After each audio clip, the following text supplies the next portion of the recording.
Yes, people. Welcome to another edition of From a Third Eye View on Pi Radio, brought to you by myself, Flawless Mr. Take Note. I'm not joined by my fellow co-host Stroh, but shout out to Mr. I've seen more in the night than you've seen in your life. But I've got a very special guest here. This guy needs no introduction. Like, if you are a fan of football, YouTube, content creators, just content creators in general, you should know who this man is. This legend is. You get me? To the right of me, you get what I'm saying? Yes, we're family, we're boys, but I was a fan of him first. I'm still a fan of him now. And Saeed is in the building. So what are you telling me, Saeed? You good? Yes, man. We're blessed. We're in the dunya. It's been a long time, man. It has been. Pi Radio, man. Settings, man. Professional settings. We out here. We're here. When was the last time we were here? We were talking about Ollie in first, Ollie out. And we're here with the same talk, man.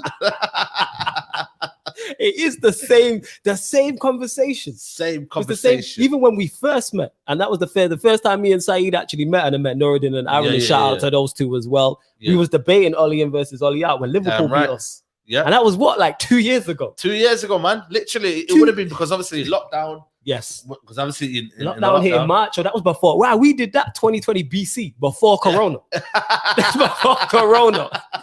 I like that. I was like, where are you taking with this, y'all? But you know what? 2020 BC, before Corona, we was talking about Ollie and Ollie out. Ollie and Ollie out survived the whole pandemic. Literally. It survived the whole pandemic. It survived the whole pandemic. But I tell you what, mate, the tide is turning, mate. You reckon the tide's turning? Yo, man, I ain't gonna lie to you, man. If I didn't see what the Athletic are reporting, Gary Neville's coming out with, with his nonsense, yeah. Samuel Lucas, you know what I mean? The CEO of the Glazers army. Yeah. You know, we if we didn't have these kind of murmurings, then I would be confident. So I wouldn't be confident that Ollie will be sacked. But yo, man, something's going wrong, man, at this football club. And Talk about it. Now the penny has dropped for the fans. I hear Gary Neville talking about, Moments FC, individual brilliances. He sounds like us. Listen, you sound like us, man. This is what they're trying to do, man. These, the media and the mainstream media, they want to be us, man. They know they've been watching us, man. You reckon so? Yeah, man, they've been watching us, man. They've been watching these. Come on, man. They've got the overlap. They've got true. Other YouTube avenues. They're even doing fan cams at the stadium, man. They're doing fan cams? Yeah, man. I seen them doing stuff with Newcastle. I seen that. You seen that, yeah? Neville and Carragher was sat. He was sat at a cafe or something. Or there you go, asking the fans. Yeah. You're looking at how they kind of analyze it. They have people who analyze YouTubers. They have people who analyze on these buzzwords. For me, it's not buzzwords because in my own opinion, but no, it's not no buzzwords. You know what I'm saying to you? But absolutely not. You're right. They're analyzing it and they're looking at it and they're thinking, you know what? Okay, let's see what's going on. Let me see if them things what they're saying right now is actually true. And now the penny has dropped. And it's like, we don't want to say, I told you so, because at the end of the day, United suffer. But it's one of them things where, yo, brother, man, it's not going well. I told you so. I'll say it. We told you so. Whether it was me, whether it was you, whether it was Aaron, whether it was Rance, whether it was Nuruddin, whether it was JV, whoever. The same things Gary Neville said on his Sky Sports podcast, me and you and others have been saying for over a year. For a long time. Years. So we've been called negative, fake fans. Yeah. We don't want the best for the club. Yeah. We're only doing this for money. So is that Gary Neville's view now? Now he's saying what he is. Is Gary Neville, he's a club legend? Is he negative? Is he a fake fan? Exactly. I'm saying, what did he styles? What he said? Style, patterns of play. You know what I'm saying? He spoke on individual brilliance, moments, all the things we've been saying for the longest. Yeah. But all of a sudden it was like we had an agenda.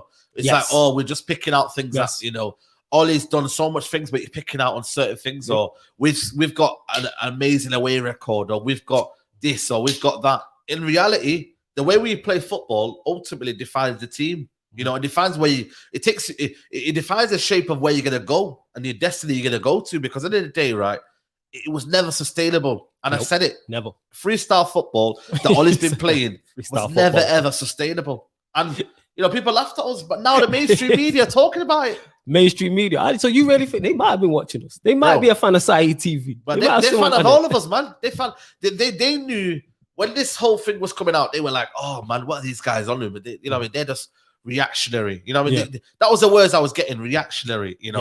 Fake fan. Yes. Oh, he's too negative. Yes. But then when people deep it, man, it's not about that. We're looking at football. I think the most people that don't rate Ollie, we look at football. We base everything on football.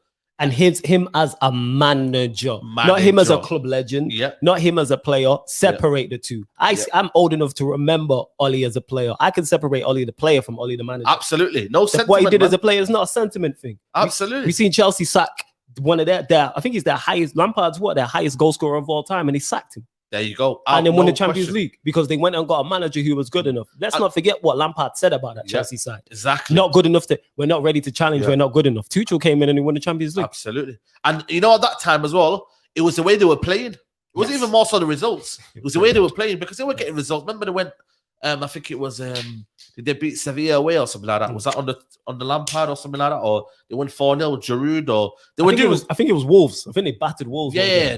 You know, I feel like for me, they were getting results here and there, but ultimately they didn't like the play style under Lampard. You know, and that was ultimately what got him sacked. Facts. Because it wasn't as if top four was out the window. It wasn't as if the Premier League was out the window. Absolutely. It wasn't as if certain things were out the window. It's just that they didn't like the way they were playing football for the money that they spent on the football club. They didn't like it, and that was the biggest thing that they did. But the problem is with us is that we're kind of falling into the argument of, but there's a clear plan of what Ollie's trying to do. He's bringing in this, he's bringing in that. Everything is based not around football. Everything. All of the pros when you ask someone who's Ollie in are all nothing to do with facts. They're all about Zidane. You want Zidane? Zidane's not good enough. You want Conte is not good enough. You want Poch is not good enough. It's always nothing to do with Ollie. Don't trash an ex-manager and tell me all his flaws and how bad that manager is. Because I say this all the time. Trashing a Pochettino doesn't make Ollie any better. Trashing a Zidane doesn't make Ollie any better. Right. Bear in mind, if Ollie had Pochettino, if Ollie had Zidane's CV, this is not a conversation. Yeah, of course. How are you going to turn down a manager that won 3 Champions Leagues in a row, or 3 in 4 years? I don't think 3 in 4 years. Proven winner, which we talk about. He's also respected as well. And he won a couple of leagues in that period. Man. You don't even coach the players. How can you respect if you don't coach the players? That's one thing a lot of people don't realize. Let me ask you this. What does he do? He don't coach the players. He don't deliver tactics. Vibes. He's vibes. That's what I'm on from the start of the season. Sanchez. Rashid. Sanchez. Arm round the shoulder. You know what I mean? I said it, man. He's a DOF. He's a mentor. He's everything that's not related to football. Facts. He would have been perfect in that role. We would have been like, yo, man. Facts. Ollie's at the wheel upstairs. Yes. You know what I mean? Like, say he's at the wheel upstairs. I'm happy with that.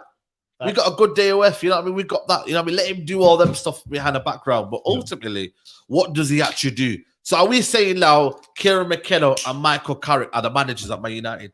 Is that what we're saying? I think that's what we are saying. That's what we are saying. That's what we are saying. If that's the argument, then we're in a whole load of trouble because at the end of the day, this won't be sustainable and this won't be anything nowhere near title winning team because at the end of the day, I've never seen a title winning team that doesn't have a style of football or doesn't even impose themselves throughout the whole season. I've never seen one. I've never.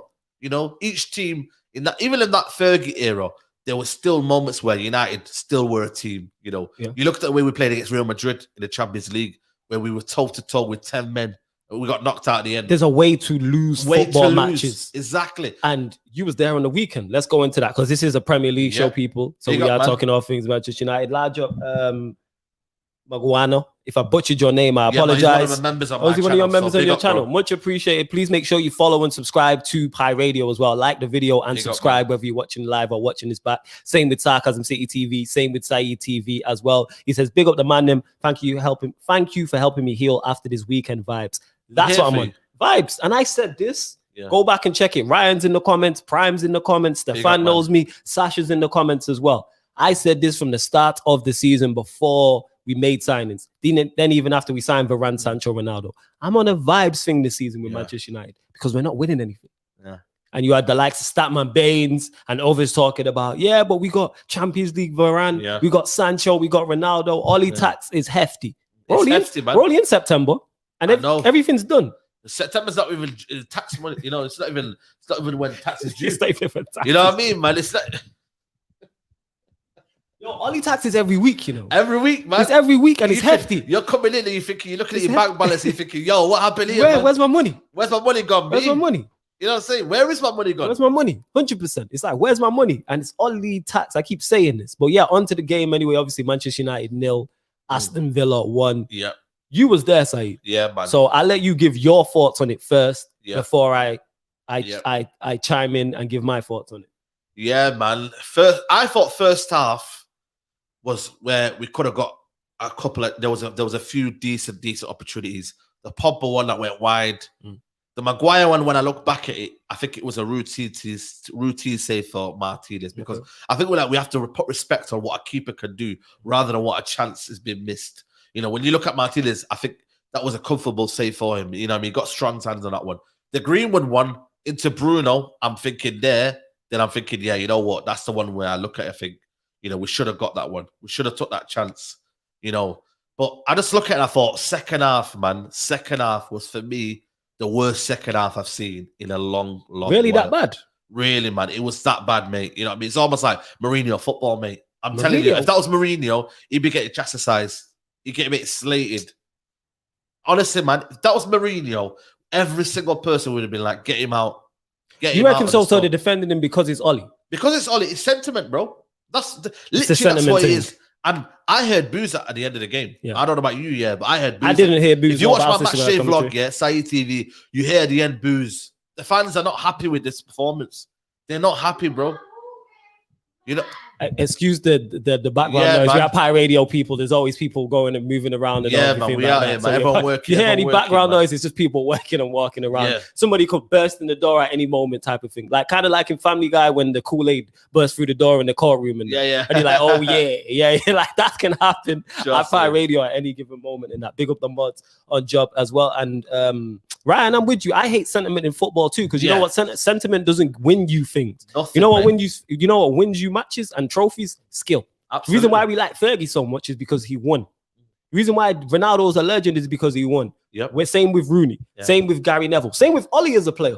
That's the thing. Ollie was he was a part of one of the most successful periods of Manchester United. So it's like I'm supposed to accept this because of what he did 20 years ago. 20 years ago, man. You know what I mean? Imagine you kind of like do that in life, mate. You know what I mean? Like absolutely not. Someone always keeps letting you down, and then you kind of like be like, you know what? That one moment where he helped me 20 years ago. 20 years ago. You know what I mean? That ain't gonna work out, man. And that's why for me, I don't buy into the sentiment for me.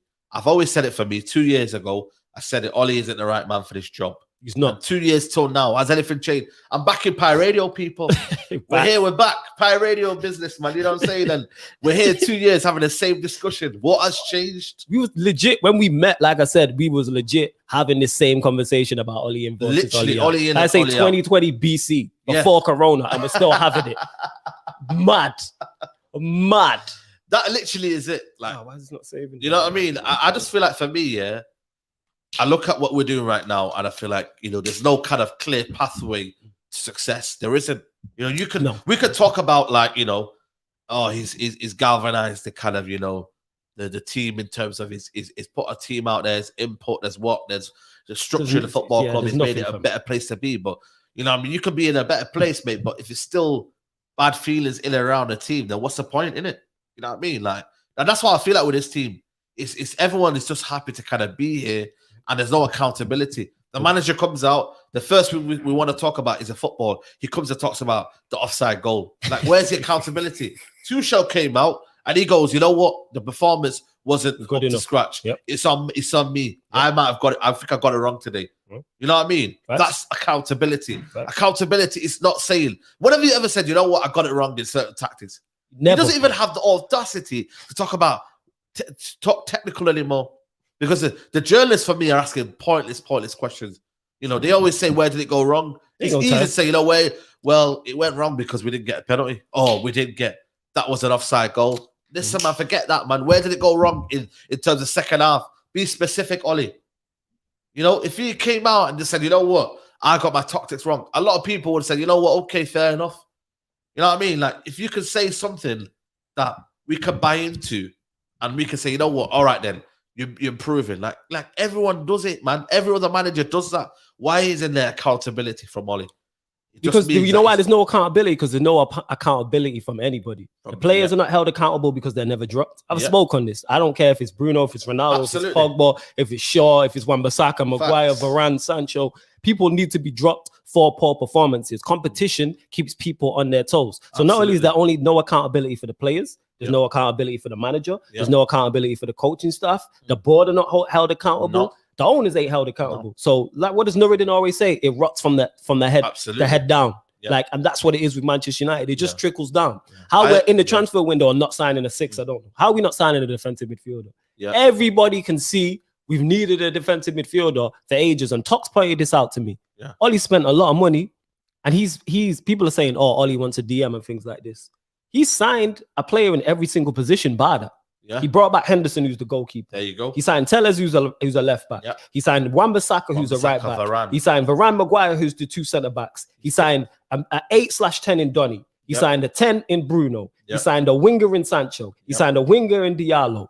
He signed a winger in Palestri. He signed 2 strikers in Cavani and Ronaldo. He's basically got a full 11. He's got a full, so it's his team. Like, that's one thing I'm going to say. But my point is, all them players I just named, he's not signed a 6.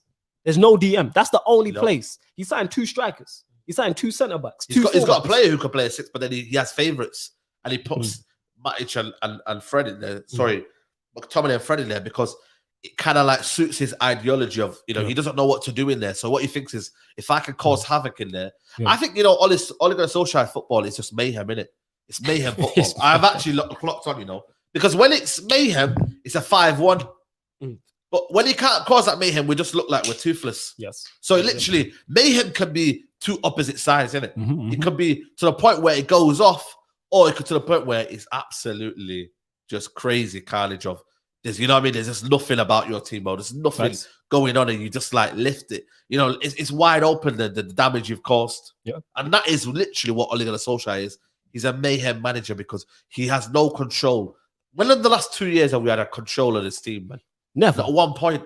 And Mangwana here, again, big up for the super chat. Much appreciated. He said, what do you guys make of Fergie now? How is he advising Ollie, and what is he seeing? Because we are currently playing against his philosophy of attacking and using youth. I don't think that Fergie can tell Ollie anything. Ollie's just not good enough. We can say all we want and try and get him all the help, whether it's Fergie talking to him, get him a great number 2, get him better coaches, get him better players. There's no difference. Look at the team Ollie had when he came in, and look at the team that he had now. The team right now is miles better than the team he had. Absolutely. Oh my. The football hasn't changed though. Yeah, but the football's not changed. Nope. There's been no improvement. Nope. And like I said, either get me results or entertainment. I take results over entertainment, but give me one or the other. One or the other. And play attacking. I've said this before, and I say this again. You can have 11 of the worst football players in the world and still have an attacking philosophy. That comes from the manager. How good your manager are, though. If you've got a manager, like, that's why the alarm bells were ringing from early on when people say, well, let him get his team. But if you can't see the early kind of signs of him coaching a team, then how are you supposed to judge it when he's got a team? Because at the end of the day, when he's got a team, he won't rely on his tactics even more because he's thinking the players will play with themselves. Facts. That's the thing about it. If we like, I'm not saying Pereira's the best player in the world and all these players weren't the best player in the world. Listen, they were bad, But what I'm trying to say is though, it's that I've seen worse players play for Brentford. And them man are getting coached by that manager. Who is he? The one that manages Brentford right now. He's managing them. So this excuses for me has to stop because I look at it and I think there's other managers with kind of lesser players or less quality of players at their club, but you can still see the imprint of their management and their coaching and their tactics. 100%. We didn't see that under Ollie in the first 2-3 years, 2 years of his reign. We still not seen it. Still ain't seen it. We still not seen it. 100%. And Gary Neville said that. I don't know what I'm getting when United play through midfield. We played West Ham back to back. Because it was 2 different 11s, we got 2 different performances. Both poor, but the style and everything was different. And you talking about Tuchel came in. I watched Lampard's last game. I watched Lampard's last game when they lost to Arsenal, I believe it was. Tuchel came in and played against Wolves. I don't even think it was a full 24 hours. And after watching those 2 games, I could see the difference. Absolutely. Tuchel's come in and implemented his style. So that's why you give him back and you give him time. Klopp, yes, we ran joke about him getting beat in finals, but as soon as he went into Liverpool, even with the players who weren't good enough, you can see a style. Absolutely, you can see a style. What is our style? Our style. What is our style? There's no style. Our style is no style. Literally, that's what it is. Our style is no style because at the end of the day, right? I look at United and I think it's almost like you're waiting for the inevitable. You're waiting for it to happen, but you just know it happens. All the guys that are blindly supporting Ole Gunnar Solskjaer is that all they know is to back a manager. Facts. You know, and blindly that's though. reality. That's stupid though. Backing a manager. That's just the reality though. That's just like to do that in life in anything is daft. If I see me and Saeed are dons, if I see you doing something wrong, I'm not gonna just back you. I'm gonna say, nah, Saeed, don't do that. Do it like this. Same way, if you see me doing something wrong, you're gonna be like, and that's for everyone. That's for any family members, any close friends, whatever. Like, you wouldn't do that with your kids. If you see your kid doing something wrong, you ain't gonna encourage that because it's your kid. Absolutely. If you really love something, you're gonna turn around and tell them, no, don't do that, or do it like this. Just backing his, that's the Manchester United way. So from when Fergie got appointed in that 26-year drought, did we not sack managers during that period? There you go. Liverpool won the Champions League and Premier League recently. Did they not sack managers during that period? At Chelsea, the most successful team in the past 15 years in this country, sacking. Exactly. And they're using Fergie as a kind of a base of the argument. When in reality, he was doing bits at Aberdeen. Did he not win European? He had a CV. He won the European Cup. And he broke the hold on the Scottish League with Rangers and Celtic. That still stands to this day. Since he was there, nobody's won the Scottish League apart from Rangers and Celtic. He had a CV. People forget this. Tuchel had a CV. Klopp had a CV. You know what I mean? Pep has a CV. Zidane has a CV. You can keep going. He has no CV and he has nothing currently that makes me go, you're going to turn this around. So why are we backing this guy? Why are we persisting with someone who's clearly not good enough? Exactly. And that's the bottom line, people. There's no agendas. There's no kind of feeling of, like we want our club to fail because it's absolutely not. That, you know what I mean? There's no point thinking like that because at the end of the day, everyone loses in it. But the bottom line is, there has to be a point where you have to just stop the book, stop the trend, and kind of like fix the problem. You don't just leave a roof leaking or a gas leaking or whatever. Let's go. You call a boiler, you say you get it fixed ASAP. United needs fixing ASAP by getting a coach. I feel like Man United need a coach more than ever.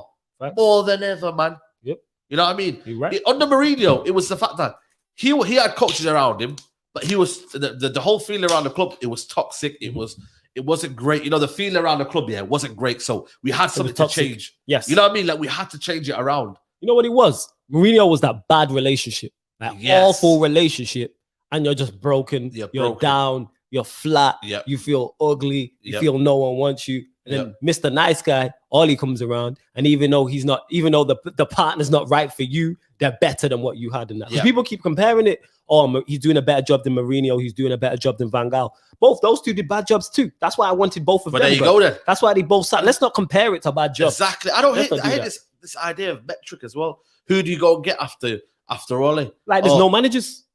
You know what I mean? Like, why should that be the conversation? And we're getting a coach that's just not, we just want to change a coach. We want a coach that's better than Ole. Yes. You know what I mean? We want someone that's better. And why are we scared to fail? Like, if we go and get Zidane and it doesn't work with Zidane, you know what you do? Sack him. Then you go get another manager until it works. What is the problem with that? I don't know where football is or what you've done for me lately, sport. Yeah, absolutely. Just to I don't mean to share anybody's dreams or whatever anybody believes, but that's the fact of the matter. The time of managers staying at clubs 10, 15, 20 years is gone. It's gone. It doesn't happen no more. Fergie was the GOAT, people, the greatest manager of all time, easily the greatest manager of our generation. So nobody can be compared to him and do what he did. Absolutely. If you get a manager that stays for 5-6 years, that's long term. I bet if we ran through the Premier League managers right now, probably in the top 5 is probably a manager who's been at their club 2-3 years. Managers don't stick, and especially at the highest level where it's pressure situation. Exactly. Let Tuchel fail, he's gone. Pep and Klopp, they've got money in the bank, but Tuchel, we know what Chelsea are like. But again, that's why they've been the most successful team in the country over the past 10, 15 years. City before Pep sacked managers. Liverpool before Klopp, and then you keep sacking managers until you get to the right one. Absolutely. Same way you wouldn't stay in a relationship that's bad. You keep going, getting partners up until you find the right one. So I don't know why it's different with football teams. I don't get it. I think, you know what it is? I think as well, it just kind of avoids any kind of like, room for sentiment in it, you feel me? Everyone keeps it moving. You keep it ticking, you keep it moving. So, you know what? New manager, let's go. You know what I mean? New idea, new philosophy, let's go. And the thing is, I think it's only in English football. In European football, man, it's tic-tac, mate. Facts. Tic-tac. Facts. You got to get to it. You got to get to it, mate. Yes. New manager, boom. Hansi Flick, gone, boom. Guardiola, gone, boom. We missed everybody. Man. And lucky enough for us, Zidane and Conte are still available, but eventually someone's gonna look at them. Man. Let France or PSG fail. That's Zidane right there. Conte will get another job. Somebody will look at Conte and go, Spurs tried to and failed, but somebody is going to look at Conte in one of the top European leagues and go, yeah, bring you in. Same with Zidane. These men have CVs, they have pedigrees. Zidane, Champions League, La Liga. Conte's won leagues. He's won the Premier League and Serie A. These men have to be at the right time as well. Like the thing is with me is that you can't just say to him now and you're like, what? You're struggling for top 4 and that. And then Zidane comes over and says, you know what, man? My man gonna come here, Like we need to do it now. If we're gonna do it when it's like international break is coming, yes. Because at this moment in time, I'm feeling like the season's done. I'm on a vibes thing. But big up to Stefan, who says big up the GOATs. You lot continue to get your questions in. Just keep them Premier League related. It doesn't have to be Manchester United. Keep them Premier League related. Make sure you like the video and subscribe to the Pi Radio YouTube as well. Stefan says big up the GOATs. Big up to you. Sasha says big up Flawless, a man like Saeed. Large up Sasha every time. Big up little bro Ryan in the cut, who says big up Saeed. Prime says big up N'Golo, Flawless, a man like Saeed. Large up to you. Stefan says, imagine thinking Zidane won't be an improvement on Oli. He says he's better in every single aspect in capital letters. 100%. And his coaching staff will come in and help him. We've got Kieran McKenna, Michael Carrick, and Mike Phelan, who's coming on the odd time out to just literally get some fresh air, man. You know what I mean? Like I'm saying, he comes out, looks up, smells the air, then goes back to his dugout. That's what he does, man. Yeah. And that's the problem, mate. Too many chefs in the kitchen. But then even if you have too many chefs in the kitchen, at least some of them, they're bringing something to the table. What are we doing? All these chefs just bringing nothing to the table. They're not bringing anything. Just no sauce, no flavor. Microwave meals, mate. You know what I mean? Them man are going in that kitchen, they provide microwave meals, mate. That's what United coaches are. Them man are coming in and they're providing microwave meals, mate. I'm telling you, there's too many chefs in the kitchen, but all they're provided is microwave meal. That's it, man. No sauce, no nothing. No nothing, man. Dried up thing, bro. Yeah, you get me? You right. Them man are bringing them dried up things, bro, and that's what they're serving up.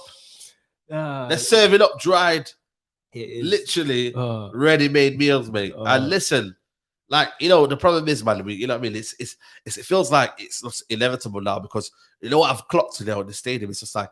They've just run out of ideas. The players have run out of ideas. They're doing a lot of problem solving, and it's like the equation ain't mathing, and you're looking at you thinking, right? Maths ain't mathing. We know what we look like actually. Yeah, we look like a team when you watch us that it doesn't look like the start of a season. It looks like it's towards the end, like we got nothing to play for. Bro. It looks like it's 34th, 35th game in the Premier League. We're out of all competitions, and we're just seeing the season now. Bro, I've heard Gary Neville use this a lot in terms of not just at United, but other teams where they just let games drift. That's what it seems with Manchester United, because you're at the stadium much more often than I am. You probably see that. It seems games are just, when I'm doing watch-alongs, games are just drifting.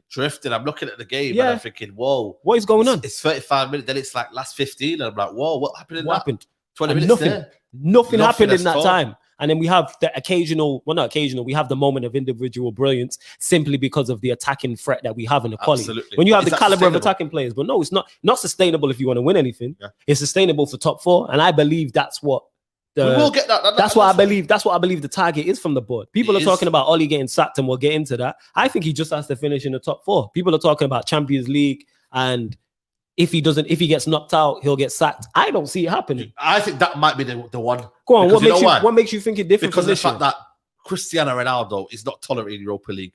That's the one where they pull the plug in. They say, because at the end of the day, I don't think Cristiano Ronaldo's come out of the Champions League group stage ever. Varane, never.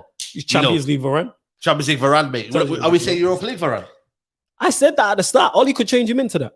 I said that. I think that's the one that will pull the plug where this group of squad that was, for me, looking like we'd reach at least quarterfinals at minimum, should be getting and challenging for that Champions League because it's knockout competition. It's something that you don't really have to have a style of play. You can come in there, knock out, 2-leg, you know what I mean, play the way you're playing and just counter-attacking it. But at the end of the day, what you've got to realise is that Man United are not even doing that. They're not even counter-attacking anymore.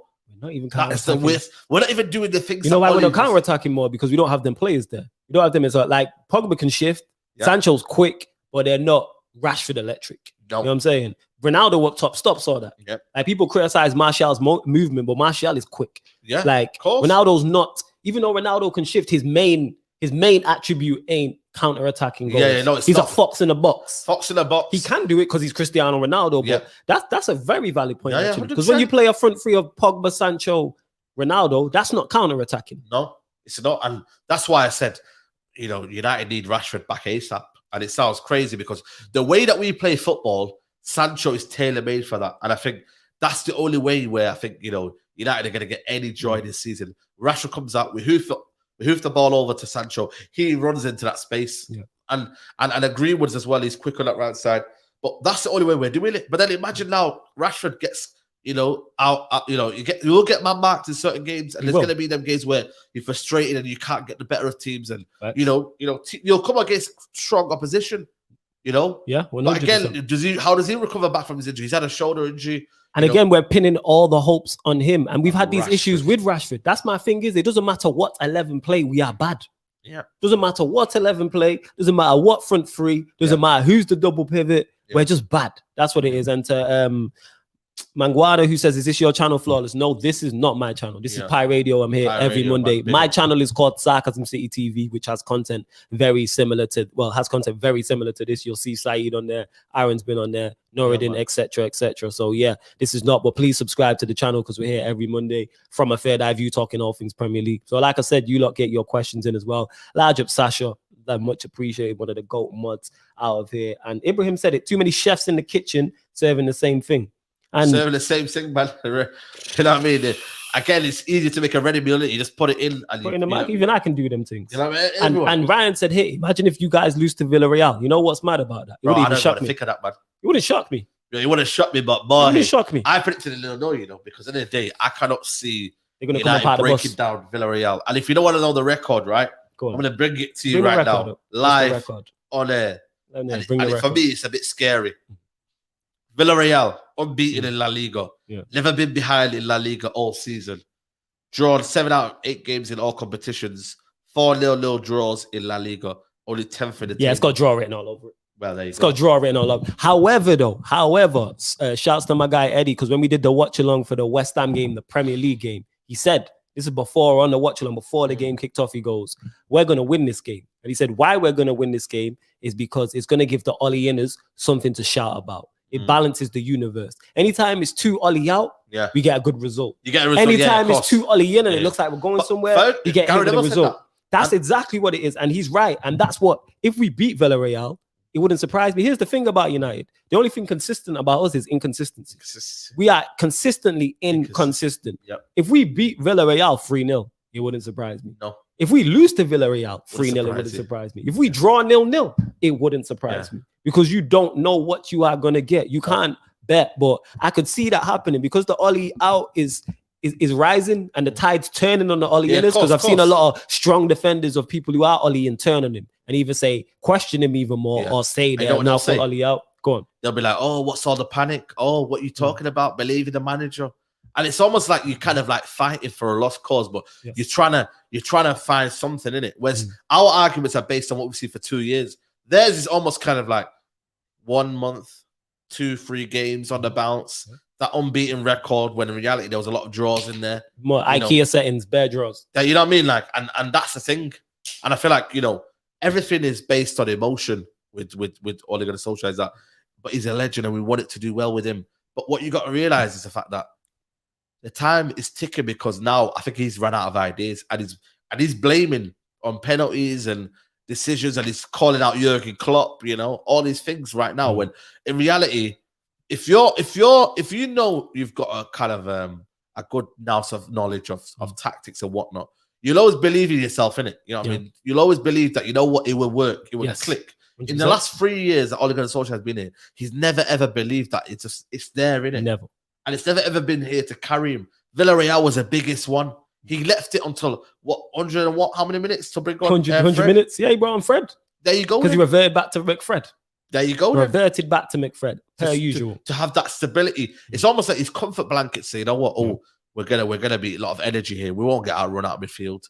You know what I mean? And we won't do this and won't do that. And they'll be fit for 90 minutes, which I like, because at the end of the day, it means that, we'll have to change midfield around, wouldn't we? Yeah. And and it's just the same old with it. And I feel like for me, he's found out now. And I just don't know where the Glazers, do they have a footballing knowledge to say that? Do they know about the footballing style? Or do they just see, 1-0? It must have been a kind of a lucky win for Aston Villa. What minutes did they get it? Oh, they must have, won it by, the odd goal. It doesn't mean anything, man. We go again next game. That's how they think. Go again. And every time he's you touched on this earlier. Every time he's questioned about losses, he never has the answers. No. He's never got any answers, anything with any substance whatsoever. I don't pay attention. I legit don't watch his press conferences. I don't pay attention. The only time I found out what he said is when we're doing lives and people in the comments are like, oh, Ollie said this, Ollie said that. Because he's just exposing how bad he is with his philosophies and his ideas. What did he say about Villa? Oh, we need to... No, it was the West Ham the Carling Cup, League Cup game, where he said, we put too many crosses into the box and we don't have those type of players on the pitch. Yeah. So why not change it then? Why not change it around? Why not change it and attack differently? It's better than just... Are we Burnley? Just get into the mixer. Do we have Barnes and Wood up front? Yeah. Well, Hatch said it. We're Burnley with vibes. We're Burnley with a bit of sauce. We're Burnley with a bit of kind of, We're the Gucci Burnley, basically. We're basically like Gucci Burnley. Literally. We're literally the Gucci Burnley, you know what I mean? And that's the problem with United at the minute. We're kind of thinking that we're something else, but in reality, we're not. We're just an average football team, you know, that's got good players. We're like the you know what I mean? Like the Harlem Globetrotters. They only play once in a while, innit? We're like that. We are literally, we have a lot of quality, but there's just no substance to it. No substance to it. Are you confident we win the league? Nah. For me, nah. Are you confident we win the champion? Are you confident we win? Because you was gassed up. I was gassed up, man. Talk about it, because people have been asking me about this, innit? Why was you talking about quadruples and things, Saeed? Talk about it. You know what I mean? Look into the camera and tell him. You got to get it. I got to get it, people, man. You got to get it. You know what I mean? That's the reality, man. If you know around there, if you live in Manny, the word giddy is a known phrase. I got giddy. I got gassed by the Ronaldo factor. I got gassed by the factor of Sancho. I didn't see Sancho not playing. I thought this 4-3-3 was coming. I thought Sancho was going to be the creator. Yeah, the 4-3-3. I thought Sancho was going to be the one. And man is getting the Donny treatment. You know, they're going to have this. It wouldn't surprise me if Sancho and Donny are both receiving some sort of kind of like, there is some sort of like therapy room where they're releasing a lot of the like, you know, kind of like stress and say, you know what? I'm not being played, or I feel like my time is not coming. And I'm telling you now, because these players in the modern era do get that kind of treatment. So maybe they are doing that, you know. And it's like I'm seeing Sancho, the only kind of involvement is him doing handshakes with Paul Pogba. Vibes. The tunnel. Do you see that? Vibes, I did see that it, man. Vibes, man. He's here for the vibes. They like me, innit? I said at the start of the season, man, the vibes thing, and the Glazers and the owners and the board said, hold my beer, we on this with you too, Flawless. And you know what the worst thing about it is that the players who are starting don't have an inch of, they don't feel sorry because they know, you know what, man, it's a vice thing. Don't worry, man. Ollie will go soon, innit? You feel me? I hope Ollie leaves soon. You know what I mean? I hope Ollie leaves soon. Ollie will go soon. Take your time with it. Don't stress about life. Don't stress about the football. You know what I mean? Even look at us, man. You know what I mean? We're done out here, innit? You know what I mean? We're getting a good wage. We was done out beforehand. You know what I'm saying? Like, we getting a good wage. Albafa, this is an interesting question. He said, do you guys also find it strange the game against Villa turned a lot of people into Ollie outers? A bit too late, in my opinion, but why this game in particular? I would say too late because, again, I say this all the time about the Europa League final. Yeah. All of the mistakes and all of the issues Manchester United have and all the mistakes Ollie made in that game in particular, he's been doing that his entire Manchester United career. Absolutely. It was nothing new. Getting away with it. He was getting away with it. Also, what it was, it's a Europa League final. Nobody else is playing. All eyes are on this game. All Manchester United fans are watching it. All the rival fans are watching it to see if we lose to Banner. So Liverpool, Chelsea, City, Arsenal, everybody's watching it. Facts. Across the globe, obviously, you got Villarreal fans watching it. Spain's watching it. Like, it's a European final, and it is still Manchester United in our European final. So therefore, people are going to watch it.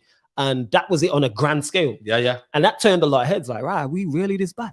We lost to a bad team. Yeah. We didn't even lose to a good team. You know what made it kind of like, I felt like for me, kind of did nail the coffin, Ollie, was because it was on penalties. If they'd have won in normal time, that would have nailed the coffee. Because it was penalties and because David De Gea didn't save any, and because it was a last kick from him, all the attention kind of blamed onto David De Gea. Yeah. When in reality, he's been the best keeper this season. He's kind of kept us in it. Aston Villa should have been 2-3 up.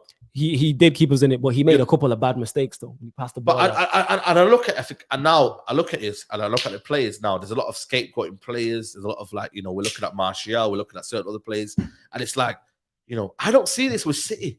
Do you ever see fans arguing over in the Lampard era? They were fighting over Mount and all that. You see that, innit? Yeah. Chelsea fans are like that. Yeah. Like Arteta as well. When the manager's not good, people start talking about the players. Yeah. You start talking about the players. When they're good, Liverpool, I never ever see. you know, the Liverpool fans. Shout out to Ryan and all that. You know, obviously there's certain things that they might have disagree on. Yeah, like there's certain things like Mane's form falling off. Yeah. But for the most part, they're in agreement. They're in agreement, innit? Yeah, This is our team. We back the players. We back Man City, same. Tuchel, same. But when you have a manager who's not good enough, you then kind of scapegoat players because at the end of the day, the system, what they're playing in, is so flawed that they look better than what they actually are. They look worse than they actually are. Because you're supposed to help players. The thing is, he's not even helping our top class, world class players. Nope. So average player, you got no chance. How you make Sancho look that bad? How you make Ronaldo look that bad at times? How you have Cavani looking that bad? How's Rashford looking that bad? How's Martial looking that bad? How's Bruno looking that bad? How's Greenwood looking that bad? How's Donny looking that bad? Nobody looks good in our team. Nobody look. People put up numbers. Bruno puts up numbers. Rashford puts up numbers. Who looks good in that? Who looks? Yeah, that's individual brilliance. Who looked good in our team? There's no player. Who would they? But the thing is, if Greenwood was at another club in the Premier League, we'd be talking. If Greenwood is at West Ham or Everton, we'd be talking about we need to go get Greenwood to go get Greenwood. Yeah, we was talking about Sancho. We need to go. We need more creativity. We need to go get Sancho. We need a right. We got Sancho. We need a right winger, and we went and got Sancho. But what we're doing, we're putting Greenwood on the right because he scores goals, but we're only putting him on the right because he scores goals. No plan. No plan. And that's why that was my issue. That's my with the Ronaldo thing. We're putting Greenwood on the right because he scores goals. Yep. And I kind of like want Greenwood on the right because I'm thinking if we don't get goals, we don't win the game. But that's a selfish point of view. But in reality, the long-term run is that we're not putting a player on the right-hand side because it affects us. And if we play to the way we play, we will get goals. We'll get exciting football. We'll have a kind of a balance. Yes. That's mad, you know. That's what it is, family. Like, that's exactly the issue we have is you can give this man all the talent in the world and it's not going to work. I said this verbatim. You could give Ollie 11 world-class players and I still don't think we're winning anything. Nope. I still don't. Best case scenario, I think, in that scenario is winning the FA Cup or League Cup. League Cup's already gone. People were talking out here talking about domestic troubles. Get semi-final. FA Cup, so ain't till January. So what are we playing for? I've said this, we're just here to take part. Premier League and Champions League form. We're just here to take part. We're here to take part, mate. Literally, our season don't start till January now. What we got to look forward? You know what the worst thing about it? You're looking forward. You going on Wednesday? You looking forward to the game? Nah, man. I'm devastated. I'm gonna miss, the tea, the warm tea. I'm being serious, man. You know what I mean? You know, when you come home and you're having cold tea and that, man, I'm telling you, I'm missing the warm tea, mate. Yo, put it in the microwave, man. Heat that food up, man. Put it in the microwave. I'm gonna do what Ollie does. That's what Ollie does, man. Put it in the feed. Just put it in the microwave and serve out ready, man. That's what we're doing right now. Do that. Ryan's asked the question there. He says, how do you guys get on without Shaw, Maguire, and Wan-Bissaka in midweek? I'm very interested to see the fullbacks. Tellers and Delo I've wanted to see get a run of games for a long time. So with Shaw looking like he's injured, I'm hoping Tellers has to get a run of games. Yeah. Dalot will play this game. Wan-Bissaka will probably come back in. However, I've wanted to see these man for a long time because I think they're better outlets. I think they improve us going forward. Yeah. Like, it sounds mad, yeah, but I just have a feeling he won't play Tellers at left back. It's honestly, man. Who do you think he plays there then? He plays there, yeah, but there's some weird feeling that he'll play Ilanga at left back or something. Honestly, he'll play maybe Abayi or Lindel. Honestly, something's giving me a feeling because the way that Tellers played and the way he was rusty, I feel like he just, and he took him off for Ilanga. Okay, maybe the game was stretched or that, but something just makes me feel like he just won't do it. And now it's like, did we expect Dalot to get the opportunity? Because of a red card, no. Because of injuries and whatnot, and certain Absolutely things like that. Not. Nope. He's coming into a situation where if he makes a mistake now, everyone says, and all it is, we're like, oh, look at Dalot. That's why he's not playing. But to bring players out from the cold, low on confidence, no system, no match fitness. Haj said this. Salute to Haj. A lot of these players haven't played since pre-season. So expecting to take these man, put a full 11 out and expecting an exceptional performance. That is very hard to do. Yes, should the players have done better against West Ham in the League Cup? Absolutely. Was that 11 good enough? Absolutely, yes. But give these players the best possible platform to succeed. And that's what we don't do. So you dragging in that low, not played all season, and you want him to hit the ground running. Same with Tellers. Same with Lingard. Same with Martial. Same with Sancho. Like, you expecting these men to just come in and click. Yeah. It don't work like that. Like, this is not Football Manager. It does not work like that. And then you see other players, that come into a team, like Grealish. Grealish is like our Sancho. Sancho's coming. I know it's not coming to, Grealish has been into Premier League and all that, but Grealish just settled in nicely into a system because they have a system. They put in the most impressive performance in the league this weekend, which we will get onto. I do want to get your thoughts on that as well. But yeah, to finish answering Ryan's question, because he said sure, Wan-Bissaka I think will be fine. Maguire, I just don't want to see Lindelof. I'm tired of seeing Lindelof. Yeah, but he will play. I don't know what it is. He won't be Bailly. Look at it, won't be, and I want to see Bailly and Varane. Yeah. Look at the goal we conceded. And I don't know if I can't fully blame Lindelof because I don't know if it's Lindelof. I don't know if it's the manager. No, Cavani lost his man. Yeah. What I'm saying is, who's Lindelof marking? I know, yeah, he was nowhere. Marking nobody. Marking nobody. How are you the center? What? Like, so I put Eric Ramsey, though, that guy, the new coach, apparently doing bits. Yeah, I put that on the manager and the players. Why is our centre forward marking their centre back? And he's a big guy. What is going on? Like, Cavani's good in the air, dog. If it was Ronaldo, I'd understand more because Ronaldo's such a beast in the air. Yeah. Why is our centre forward, our striker, marking their centre back? That don't happen. Worst comes to worst, what you'll do is, Mourinho used to do it with Drogba, put Drogba at the near post because he's very good in the air. Yeah. Like, literally, that's it. Why is that happening? Why is nobody noticing that at Lindelof as a senior centre back and going, nah, that's my man. That's Lindelof marking nobody. I've told people before, always hiding. Hides. Gets away with it. No, I've not heard nobody mention this bar me. But I went back and watched it. And I was like, why is Cavani marking my man? And I went, crazy. Let me go see who's marking. Like, Varane was marking somebody. There's a few others marking. Why is Lindelof in the 6-yard box marking nobody? Take responsibility. You're the centre-back. Cavani's not a defender. You don't know how to mark like that. You are the better mark. You practice that more than him. And if they do that on Villarreal, if they've got a couple of big lads in there, if they get one in there, it could be curtains, mate. You know what I mean? Because they will defend. If they get a goal up, they will defend. So Man United have to get the first goal.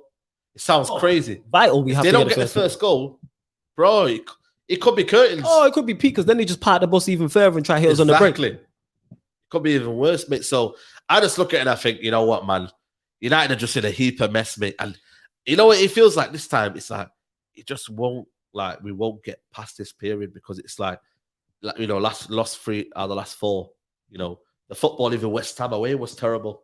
When you look at it, awful. It was terrible. We got away with it. Matic got the ball, passed it to Jesse Lingard. It was a wonder strike.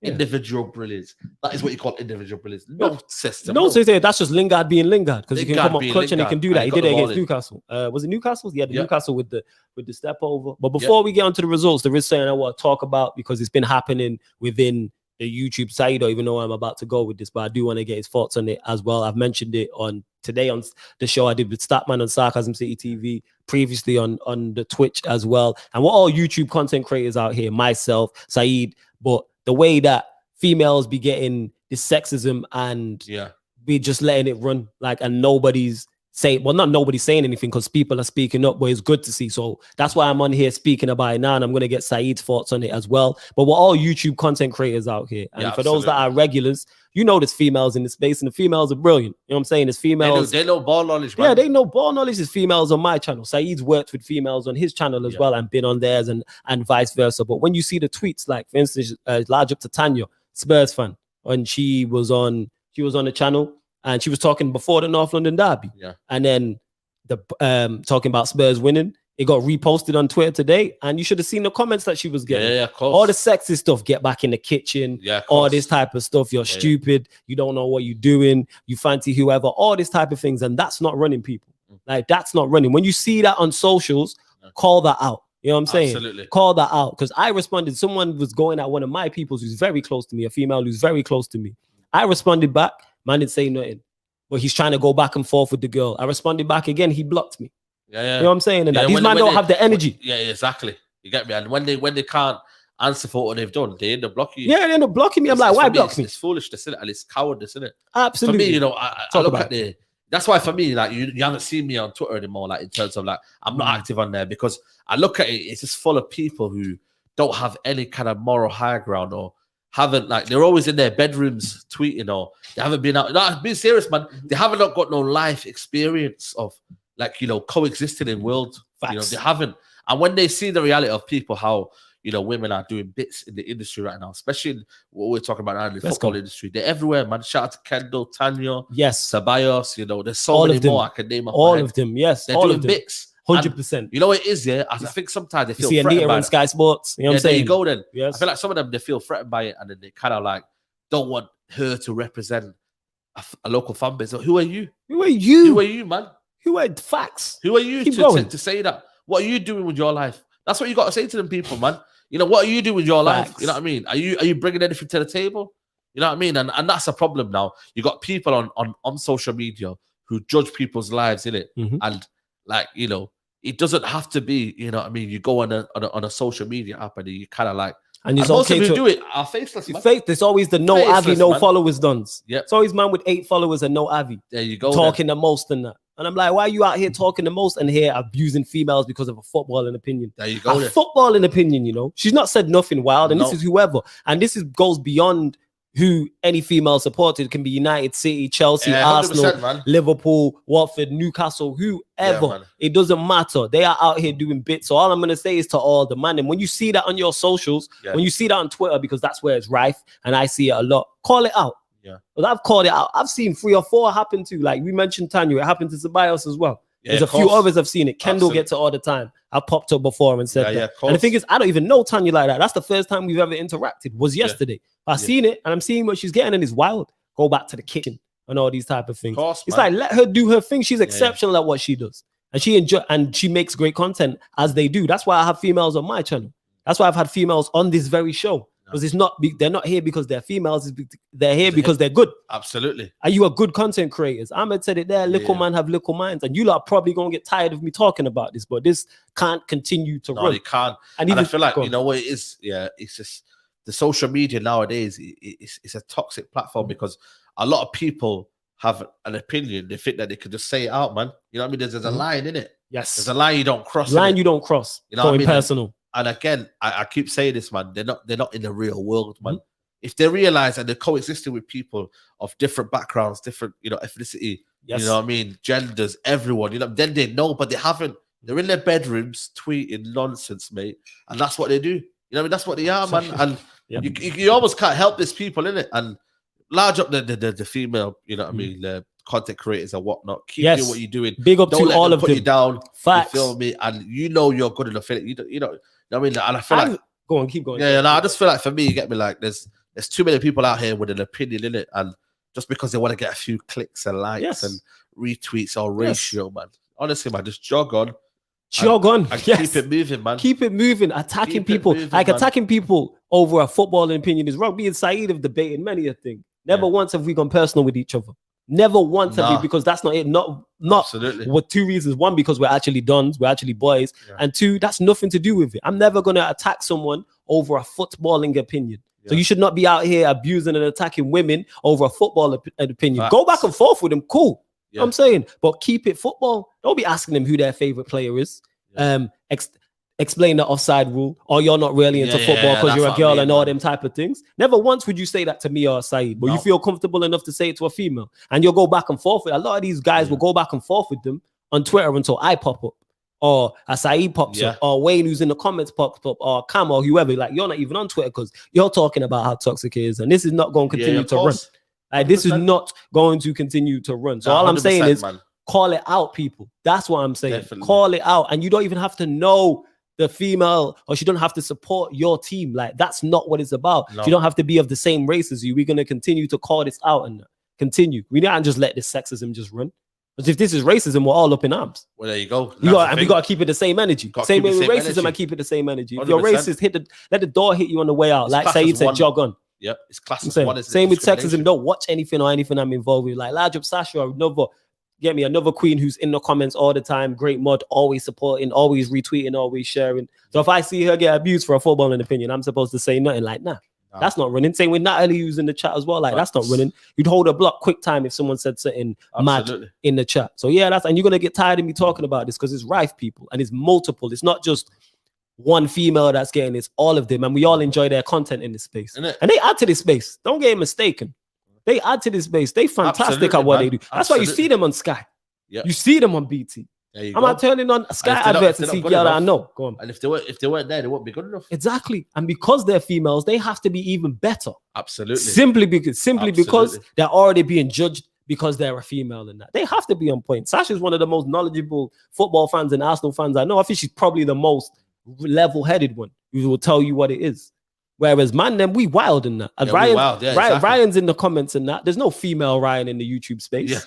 There's no he has wild takes. Joe Matip, top 3 centre back in the Premier League and stuff like that. Man. Exactly. You know how wild that is and that. They're winning the league and all this type of stuff. Large up to Prime. There's no female Prime. You know what I'm saying? In the YouTube space. You know Jeremiah? Young United fan. You know him? Sorry? You know him? Young. He's in the YouTube space as well. I'm not sure if you know him. I might know him by face. You might know him by face. He was on Sarcasm City TV talking about we winning the Champions League and the Premier League. There's no female Jeremiah. You know what I'm saying? And like with these wild takes type of thing.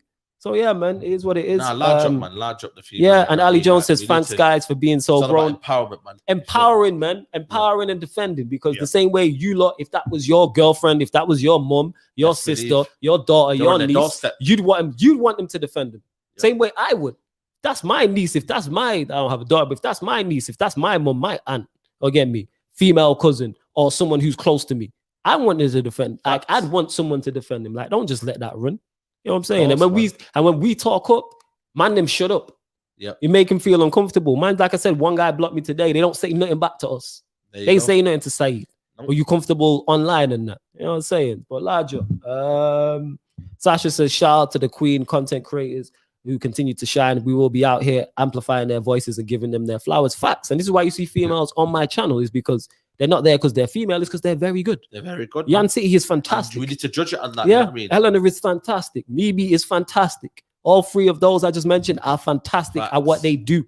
Forget anything about them being females. Their knowledge, their bants and jokes add to the channel. And that's what it is. And they add a great energy and a great space to it. I mean, a great energy to it as well. And this space. This is one big community and we have to defend it. So that's why I went off. Like I say, Saeed had no idea I was going there. But I just had to let that be known. You're going to hear us talking about it. You know, you need to, sometimes, you know what I mean? Like we could talk about football, but also life in it, included in it, you feel me? Oh, 100%. Like 100%. Even Sasha said, hey, big up Flawless and Saeed, True Kings, holding people accountable for their small-mindedness and calling out the toxicity every single time. And it's going to be a daily thing. 100%. It has to be done. And Wilfred, who says, Flawless, you Jamaican in it. Ahmed answered the question. Yes, I'm Jamaican and Barbados descent. Why did you ask? I'm just asking out of interest, but yes, I am Jamaican and Barbados descent. Natalie says some males have insecurities when it comes to a woman's opinion. So be it, innit? I'm saying it's like, why are you insecure about a woman giving her opinion? Like something's wrong with you. You're the problem. If you're a guy who thinks that, you are the problem. You're the problem, and you're not wanted or welcomed any platform I'm on in it. I don't want anyone following me, supporting me with that mind frame and that. Because like I said, wait until it's your daughter or it's your mom or it's your aunt or female cousin or your niece or your close friend or your woman. Then it's a different case scenario, isn't it? Because if your woman came out and said something on socials about football and man was doing some wild-ish, then you're going to have something to say and you're going to want to fight that man. Trust me. And that can't run like that. Yeah. Trust me. Yes, Ahmed said this goes beyond football. Facts, large up to Wade as well, because he's constantly on social talking about it all the time. See, Ahmed said, I'm on legal radio, so I can't say the full thing, but he said, honestly, these man have small energy. These man, what is it? These man are unreal. How you abusing a female pagans baffles me. Facts. That's what it is. Facts. And we go continue, whether it's in the live comments on Sarcasm City TV, whether it's Pi Radio, whether it's Saeed TV, whether it's on socials, on their Twitter account. We're going to continue to call this out and make these men feel uncomfortable. Same way we want to make racists uncomfortable, we make sexists uncomfortable as well. That's what we're going to do, make these people. But Saeed, I know you got a dip. Yeah, so man. Anything you want to add before you bounce? People on the you know, on the Pi Radio team. It's been a minute. Hopefully, I'm gonna come here. Try come here once a month. Yeah, man. We're gonna pattern something. We gonna talk and we're gonna sort something out. I love this setup, man. You get me. Shout out to everybody who's watching in on the radio, on YouTube, everywhere. You get me. Twitter, wherever you're watching, man.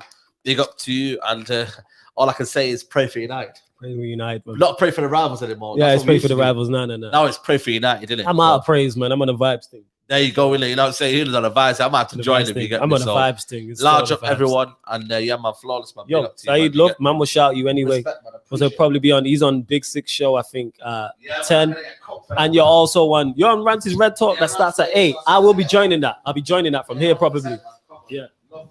But yeah, man, every time. Big up to my guy, Saeed. Make sure you subscribe to the channel, Sarcasm City TV as well. I will be bringing you probably the next half an hour or so. I'll go through all the rest of the Premier League results. You lot get your Premier League questions in. Doesn't have to be Manchester United related. And just finishing off on the topic that Mimi's talking about there. She said, I jumped off Twitter today. It was too much. There you go.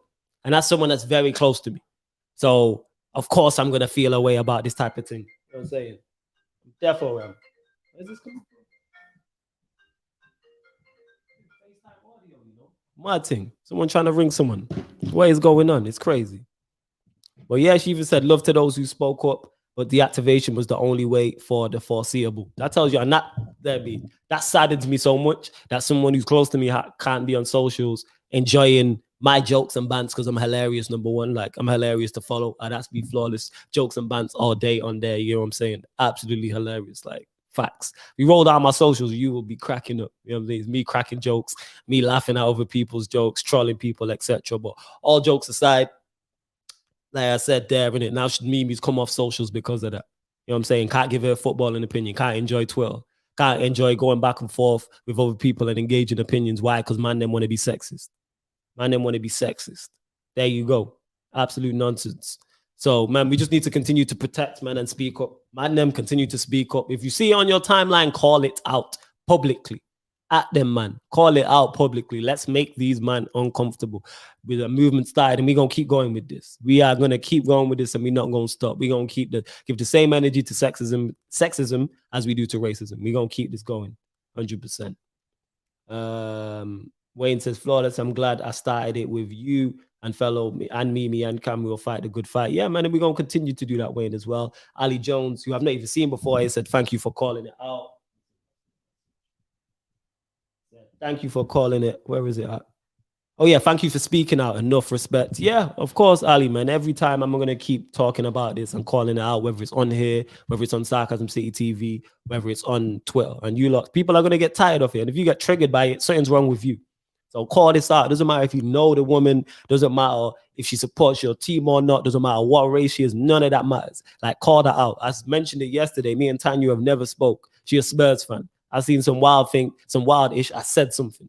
I'm saying, because that's beyond football. Some things are bigger than football, and that is one of them. Like I said, how would you feel if that was your mom, that was your daughter, that was your niece, girlfriend, close brethren, whoever? We're going to continue to talk about it. Where else we are? But yeah, back to the football. You lot get your questions in, people. Flawless Brighton versus Palace is now. Yeah, Brighton is. Please keep me updated. Do I have any fantasy Premier League teams in that? No, I don't. I'm going to move on to some of the Premier League results. Obviously, me and Saeed already spoke about Manchester United. So, results. I'll start with. I'll go with the North London Derby, or do I go with Chelsea City? Let me go with Chelsea City. So, Chelsea 0, Manchester City 1, and very impressive performance for Manchester City. Very, very, very impressive performance for Manchester City. They put everybody on notice. That's legit what they did. Let me take my bias aside. They legit put everybody on notice with that performance and that result. Let me say this clear. No other team in the Premier League goes to the bridge and deservedly wins and puts in a performance like that. I don't think Liverpool do it. I don't think Manchester United do it. I don't think anyone else does it. That's a statement of intent. That result is a statement of intent for people doubting them off. And I said this. When you had Ryan, who's in the comments, and other people talking about, oh, City don't have a striker, they drew to Southampton. I said multiple things. One, the draw to Southampton was a bad day at the office. Two, we watched City win the Premier League without a striker. So they're more than capable of winning the Premier League without a striker. And three, they're more than capable of putting a run together. They're more than capable. If City win their next 15 games, nobody would be surprised. They go to Anfield and win, nobody's shocked. They have a great manager and they have a great side, and they're capable of doing that to anybody. We got to stop living in the moment. We have to stop. And I said this, and this is me as a Manchester United fan saying this. We have to stop living in the moment when results go their way and that. Like, yes, you can have a result maybe alter your mind, but you can't do a free set or City won't win the league. Why? Because they drew to Southampton and they got beat by Spurs. City are more than capable of winning the league. I've already said, I think Chelsea win the league. But if it's not Chelsea, it will be City. That's the top two. I don't think Liverpool are in it. And I'll go further on that later on in the show. But that's what I'm saying on it. City put in a very impressive performance. Paul from Chelsea. Tuchel owned it. And I think he knows he got it wrong. Werner shouldn't have played. I don't think Werner's good enough, but Tuchel that's still not fully his team. Chelsea will bounce back though. Chelsea will bounce back, and I think they bounce back with a vengeance, 100%. The same way I said Chelsea's win away at Spurs and Chelsea getting the draw at Liverpool were statements of intent. I mean, with big performances and big results to put the league on notice. This has put the league on notice. Like, City ain't going nowhere. City are not going nowhere, and they will be there. I think they'll lose out because I think Chelsea are better. However, City are going to be right there with them, and we're not writing them off. Like, they can't be written off. Ahmed says, I see Chelsea's defense being what wins them the league. That's exactly why I think Chelsea win the league. I can see them just 1-0, and then 2-0 in their way to the Premier League title, and that's not a shot. I can just see them doing that. The defense is solid. Defense is exceptional, and they have enough going forward where I'm like, you can win games 1-0, 2-0. Like, if they were a boxer, they're just like a Klitschko, just jab, hold. And that's not a disrespect because I like both Klitschkos, Vitaly and Vladimir. But I'm saying that's the style. Like, not much razzle-dazzle, not much KOs. I don't think they're going to blow teams away, even though they did beat up Spurs. I can see them just 1-0 and then 2-0 in their way. And against City, it wasn't just a bad day at the office. City were very good as well. But City can do that to anyone. City are capable. City could do that, go away to PSG on Tuesday, tomorrow. And City could do that to PSG. I watched them in the PSG games last year. They battered PSG. In the first leg, that was it. Well, that was in France. PSG with a better side for the first 45 minutes. Second 45, City battered them. Absolutely battered them. It should have been more. I think they won the away leg 2-1. And in the second leg, I watched, hoping as a Manchester United fan for Neymar to turn up because Mbappe was on the bench and City battered them. In first minute, pretty much to 9th. Battered them. Large up Ahmed as well. He says, yo, Flawless, I'm going to dip for Red Talk. Big up you, my bro, and big up all the females that deserve to be treated properly and equally. Big love to all in the chat. Facts. I'll be on Red Talk probably from here. When I end this, I'm going to try and link up and jump onto Red Talk. Mimi says, I'll be back. I just need to take time away from it. Love to you all. Thanks for the love and support. Keep pushing this movement. And that's what we're going to continue to do. But yeah, City needed that win. Because if Chelsea win, the momentum's still with them.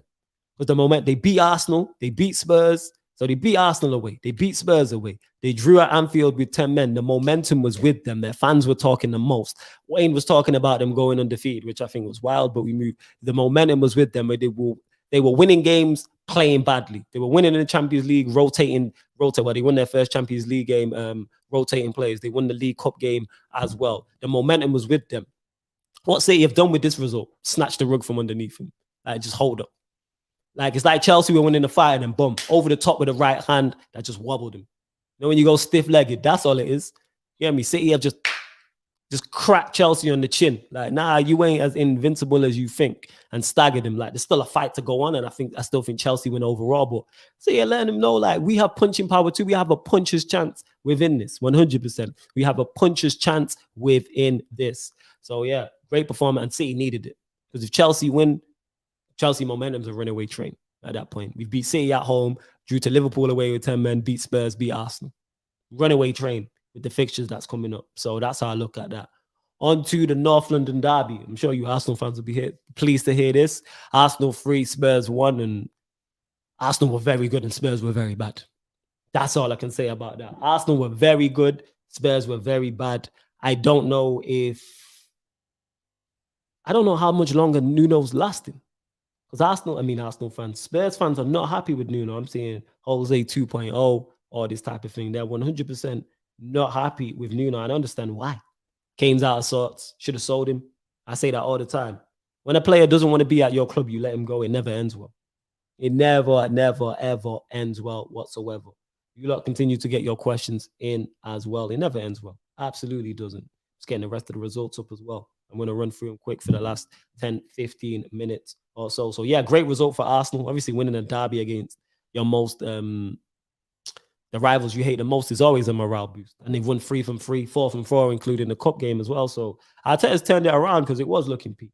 However, it's still 0-0 as well, Crystal Palace, Brighton as well. But, yeah, Arsenal were very good, especially in the first half.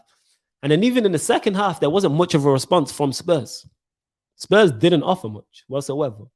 They really didn't. Natalie says, Arsenal ripped Spurs open natural with, yeah, you island with that. I ain't saying all that. Wayne says, I got it wrong, but we're still winning the league all the way. Chelsea, I believe so. I think Chelsea won the league as well. But that City performance just put everybody on notice.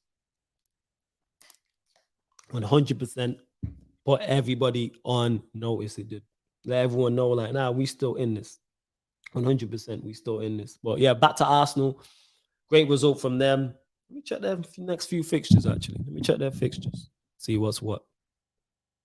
Let me have a look. I don't know who Arsenal play next. So you got Brighton away, Saturday the 2nd, that late kickoff. Then Crystal Palace at home, Villa at home, Leicester away. So they'll be looking at it like, all right, we can continue this run, depending on how going to Brighton will be tough. Going to Brighton definitely will be tough. Home to Crystal Palace, still fancy. Home to Villa will be tough as well. And then your way to Leicester, who haven't had the best of form. And then the Cojones derby to start of November against Watford. So it'll be interesting to see. Because Arsenal fans are gassed. But if they don't beat Brighton, it kind of all goes back to square one if they don't. Because they're only 10th in the table. So it kind of goes back to that. Another game that was highly entertaining. I'm so disappointed I didn't manage to get to see this live. Brentford 3, Liverpool 3. And this, I spoke about momentum a lot in regards to Chelsea and Manchester City. This is the same with Liverpool. When your two rivals are facing each other, and when your two fellow title contenders are facing each other, they draw, you need a win, because then you've took 2 points out of both of them. I'm not saying this costs Liverpool, because I don't believe Liverpool are good enough to challenge. No, I don't believe Liverpool are good enough to win the Premier League. This is a costly 2 points. You have to see that out. I think Chelsea and City both see that out. 100%. I think if City are playing Liverpool and they draw, and Chelsea are playing Brentford and they're up 3-2, they see that out. I think City rolls with, I think City, if Chelsea are playing Liverpool and City are playing Brentford and they're up 3-2, they see that out. That's a massive 2 points dropped. Momentum shift, because that could have pulled Liverpool more, it could have pulled them more clear away from the chasing pack. And then you have a little bit of a cushion. And they missed it. It's a big opportunity because they should have beat Brentford in regards to when you're up. When you're leading a game, you have to. Absolutely. Let me pull up the table, actually. So I'm having a look at the table now. So currently Liverpool are top on 14 points. City 13 points. Chelsea 13 points. United 13 points. Everton 13 points. Brighton, who are currently playing, 13 points. So imagine you had 2 points on top of that. Then they've got a little bit of a gap. They have a gap. They have a 3-point gap on City, 3-point gap on Chelsea. And it's only small and we're only 6 games in, but these things build up. So I think it's massive. I think psychologically it's massive. And I think that result summed up there why I don't think Liverpool win the league. But I think the other two see that out. Again, why I think City are capable of winning the league is because what they did at the Bridge this weekend. The reason why I think Chelsea are capable of winning the league, I back that up with what they did with 10 men at Anfield. So that's exactly how I'm looking at it. Exactly how I'm looking at it. We run through the rest of the results as well. In dire straits, and I love to see it. Leeds 1, West Ham 2. Leeds still haven't won a game all season. Do I believe they get relegated? No, because I believe they have enough goals, and I believe there's 3 teams worse than them. But would I love to see Leeds go down from a Manchester United fan perspective? Absolutely. I'm hoping they continue. I don't know what's gone wrong. I don't know if people are figuring them out. I think it's just a gung-ho style. I have watched them against Manchester United this season. I watched them play Liverpool. I watched them play Newcastle. They just don't defend. There's no defensive shape. I say this all the time. I did the Liverpool Leeds watch along at Ellen Road. It was at Ellen Road this season. And there's 3-4 times where Alisson is clipped or someone in defense or midfield has clipped the ball forward for the Liverpool forwards. And either Salah, Mane, or Jota has brought it down and it's 3-on-3. Why are you 3-on-3? All this space for Jota, Mane, and Salah. One of the most devastating counter-attacking teams in the country. High, fast-paced, high-octane, crash-bang, wallop style. And you're 3-on-3, and it's not even like you have quick defenders or defenders who are beast 1-on-1. If United did that, it make more sense. If that's Wan-Bissaka, Varane, and say Shaw, that makes more sense. But this was 20, 30 minutes in. That gung-ho style going to come back to bite you. I'd love to see United adopt it, though, because one thing about Leeds is their games are entertaining. If a Leeds game's on, I'm going to watch it. I'm going to do it on a watch it because their game, I watched them versus Newcastle. Highly entertaining game. 2 teams that just didn't defend. It was great to watch. I still can't believe there was only 2 goals in that game. But yeah, Leeds could be in trouble. They could be in trouble in regards to where they finish in the table because they would have been looking to kick on. Maybe looking at Europe, top 7, top 8. But this start ain't it. Doesn't mean they can't turn it around. And with Bamford and with Rafinha and with Calvin Phillips and the manager they have, I think they'll be able to turn it around. There's enough there. They'll score enough goals. Like Rafinha's in my fantasy team. Bamford's been in my fantasy team. And if I look at their next fixtures, they're kind of favorable. Not against Watford because, that's a very tough ask. You hear me? With the Hornets coming to your ground. But after that, Southampton away, Wolves at home, Norwich away. They'd fancy picking up points from those 3. Not the Watford one, but Southampton away, Wolves at home, Norwich away. They're the fixtures you're looking at to pick 9 from 9 to get your season up and running. 100%. And that's very, very favorable after Watford. Extremely favorable. As for West Ham, they doing very well. Good start to the season. They currently sit 7th, 11 points back to 1 second. Yeah, so I'm having a look. Back to winning ways after the loss to Manchester United. And I'm looking at their fixtures. Obviously, they've got the Europa League game on Thursday, but then they've got Brentford at home, which they'll fancy. Everton away, which will be tough. Another London derby with Spurs. And then away to Aston Villa. And then that takes us into November. So they'll be looking again to press into the top 7, top 6, top 5. Like, that's where they'll be looking at. So great result for them. Good to see Antonio back as well, especially specifically for my fantasy team. And talking of teams struggling like Leeds, I mentioned them. Leicester. Jamie Vardy own goal, but then he went on and scored. So Jamie Vardy own goal, then he scored in the right end, then Cornet scored, then Jamie Vardy scored late against Burnley, who don't travel well. I don't know what's going wrong with Leicester. I'm not sure if it's an injury thing. I need to talk to Neil. Shout out to everyone who knows about Neil on Shameless FC. I don't know. I'm looking at the team here. So you've got Schmeichel in goal, Pereira, Bertrand, Soyuncu, Vestergaard, Tillemans, Ndidi, Samer, Lookman, Barnes, Vardy. That's a strong team. That team should be beating Burnley. But I don't know what's going on with Leicester. I don't know. And even the bench, you got Johnny Evans on the bench. Madison came on. Iheanacho came on. Castaños came on as well. Or Brighton's also on the bench. I don't know what is going on. Maybe they've hit the brick wall. I would have expected Leicester to win that game. Because like I said, Burnley don't travel well. And that would have been a game they wanted. Yeah, let's get our season up and running with a 3 points here. So I'm unsure as to what that is. Another team doing well, actually. Well, one team doing very well, one team doing very badly. Everton 2, Norwich 0. Townsend penalty goal from Decore as well. Decore, sorry. And Everton look like a team going places. They do. They look like a team going places. Rafa Benitez, we all know how good of a coach he is.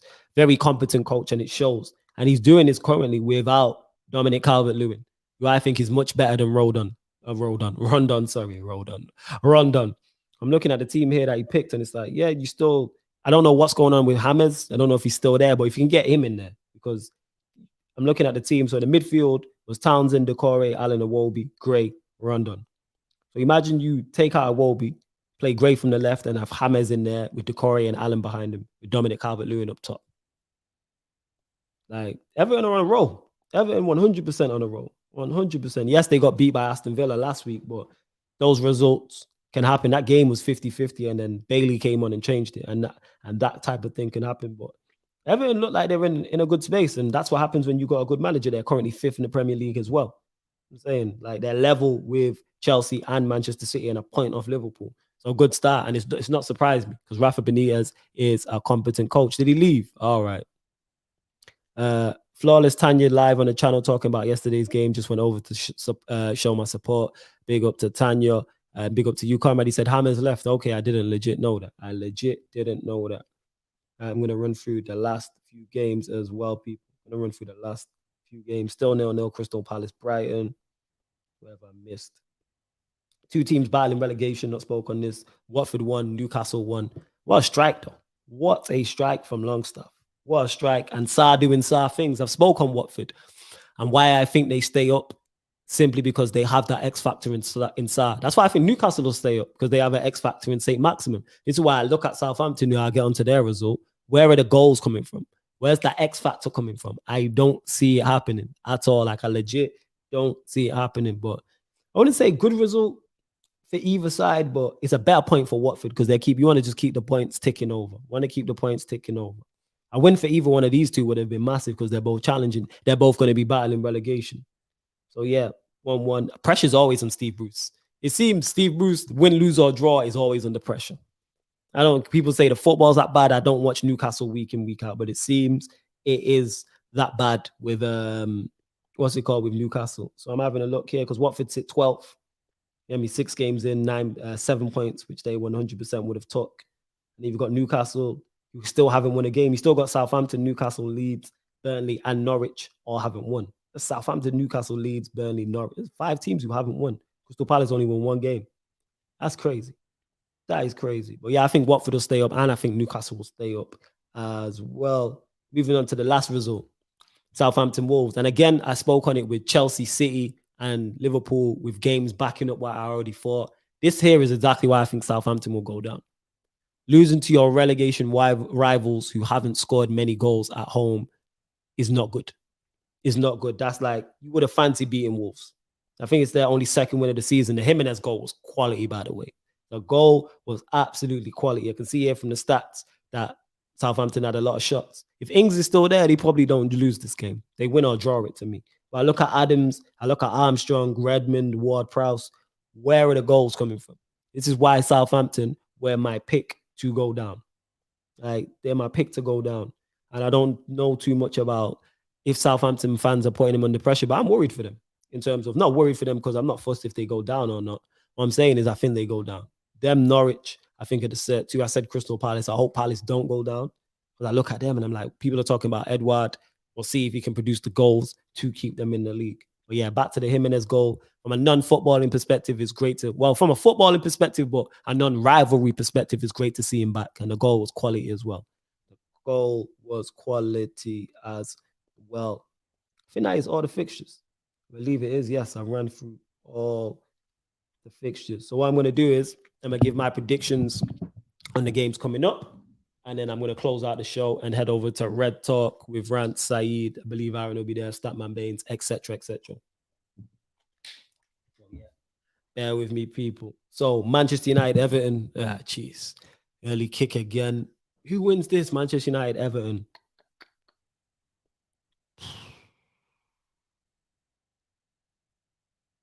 Draw. That's what I'm saying. Manchester United, Everton, draw. Chelsea, Southampton. I think Chelsea bounce back. Chelsea bounce back and Southampton are in trouble. Wolves, Newcastle. Wolves. No. Draw.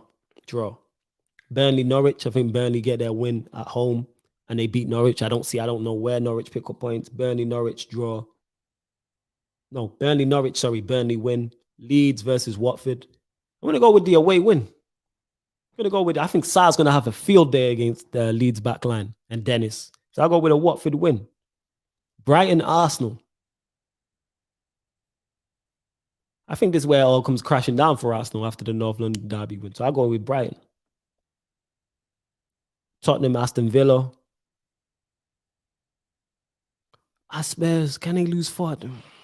Draw. That's what I'm saying. Because I'm trying to think. I expect Spurs to bounce back and not be, they can't be as bad in this game as they were against Arsenal. So I'm expecting them to bounce back. However, Villa are a good side. You know what? I'm going with the Spurs win. That's what I'm saying. West Ham, Brentford. I know a lot of draws, like United's away record. West Ham, I think, actually. I think West Ham. Antonio, I'll go with West Ham. Crystal Palace, Leicester. I think Leicester get up and running here. I'm going with the Leicester away win. Liverpool, City. I don't see a Liverpool win. That's one thing I'm going to say. Out of 3 results, City win, Liverpool win, and draw. The last one I see happening is Liverpool. And if City go here and win, talk about a statement of intent. To go to the Bridge and Anfield and win both games back to back, put some extra respect on that manager and that team if they do that. But I'll say draw. Because if City do win that game, I might have to look at them differently. I'm not going to lie. To go back to back, the Bridge and Anfield and pick up 6 points after the PSG game, depending on how that goes tomorrow, like I'm going to have to look at them differently. 100% going to have to look at them differently.